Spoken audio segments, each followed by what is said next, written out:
తెలుగు చలనచిత్ర పరిశ్రమలో మరో రారాజుకు పద్మభూషణ్.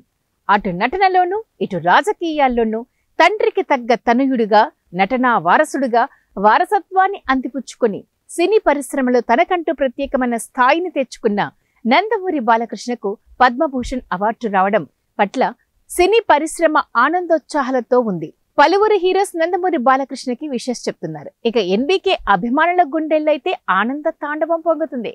1974లో తాతయ్య కల సినిమాతో సినీ పరిశ్రమలో అరంగేట్రం చేసిన బాలయ్య 2024 డాకు మహారాజ్ సినిమాతో 109 సినిమాలు చేశారు. 2014లో తొలిసారి ఆంధ్రప్రదేశ్ శాసనసభకు ఎన్నికయ్యారు. మరలా 2019, 24లో హిందూపూర్ నియోజకవర్గం నుండి శాసనసభ్యుడిగా ఉన్నారు. ప్రయోగాత్మకమైన సినిమాలను ప్రోత్సహిస్తూ ఆదిత్య 369 సినిమా, జానపద చిత్రం భైరవ ద్వీపం, ఇక మాస్ ఎంటర్టైన్మెంట్, ఫ్యాక్షనిజం సినిమాల లాంటి ప్రత్యేకమైన కథనాలతో సినీ పరిశ్రమలో నేటికి గ్రేట్ ఫ్యాన్ ఫాలోయింగ్ ఉన్న నందమూరి బాలకృష్ణ గారికి పద్మభూషణ్ అందుకుంటున్న శుభ సందర్భంగా మన తెలుగు టీవీ నుండి శుభాకాంక్షలు.